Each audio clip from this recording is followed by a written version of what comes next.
স্বাগতম। আমি জাহিদ মাহমুদ আছি আপনাদের সাথে এবং আজকের এই বিশেষ প্রতিবেদনে আমরা আলোচনা করব ২০২৪ সালের ভারতীয় প্রতিবেশী সম্পর্কে বিভিন্ন উথাল পাথাল পরিস্থিতি নিয়ে। প্রতিবেশী দেশগুলোতে রাজনৈতিক অস্থিরতার কারণে ভারতের উপর অনেক প্রভাব পড়েছে। আজকে দেখে নিব কিভাবে ভারতের প্রতিবেশী দেশগুলোর সাথে সম্পর্ক বদলেছে এবং পরিবর্তনগুলি ভবিষ্যৎ প্রভাব কি হতে পারে।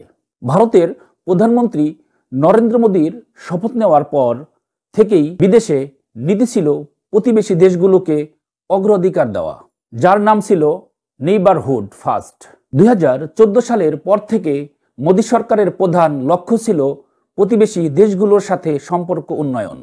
তবে ২০২৪ সালে বেশ কয়েকটি প্রতিবেশী দেশের রাজনৈতিক অস্থিরতা এবং বিপত্তিকর কারণে ভারতের নীতির উপর বড় ধরনের প্রভাব পড়েছে।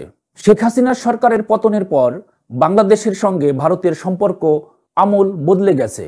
বিশেষ করে ২০২৪ সালের আগস্টে বাংলাদেশের অন্তর্বর্তীকালীন সরকার গঠনের পর থেকেই দুই দেশের মধ্যে উত্তেজনা বৃদ্ধি পেয়েছে।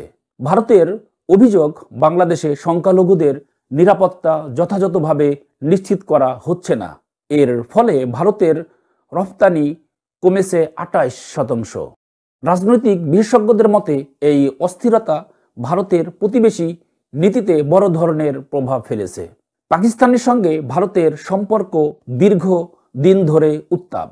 যদিও মোদী ২০১৪ সালে শপথ গ্রহণের পর পাকিস্তানের প্রধানমন্ত্রী নওয়াজ শরীফকে আমন্ত্রণ জানিয়ে সেতুবন্ধন তৈরি করতে চেয়েছিলেন, তবে সিদ্ধান্তে সন্ত্রাসবাদ এবং পাকিস্তান বিরোধী প্রচারণার কারণে সম্পর্ক শিথিল হয়ে গেছে।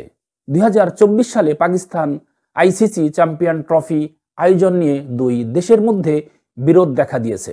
নেপালের প্রধানমন্ত্রী কেপি শর্মা ওলি চীনের সাথে সম্পর্ক ভালো রাখতে চান, তবে ভারতের সাথে সুসম্পর্কও বজায় রাখতে চান।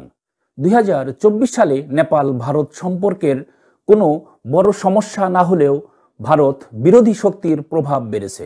অন্যদিকে মালদ্বীপে মুইজ্জের ক্ষমতায় আসার পর দুই দেশের মধ্যে উত্তেজনা তৈরি হয়েছিল, তবে বর্তমান কিছুটা স্থিতিশীলতা দেখা যাচ্ছে। আফগানিস্তানে তালেবান ক্ষমতায় আসার পর ভারতের অবস্থান পরিবর্তন হয়েছে, কিন্তু ২০২৪ সালে কাতারের মাধ্যমে নতুন আলোচনা শুরু হয়েছে। শ্রীলঙ্কায় ভারতের সহায়তার ফলে দেশটিতে নতুন প্রেসিডেন্ট ভারতীয় সম্পর্কের গুরুত্ব পুনর্ব্যক্ত করেছে। ২০২৪ সাল ভারতের জন্য প্রতিবেশী সম্পর্কের দিক থেকে এক চ্যালেঞ্জিং বছর ছিল।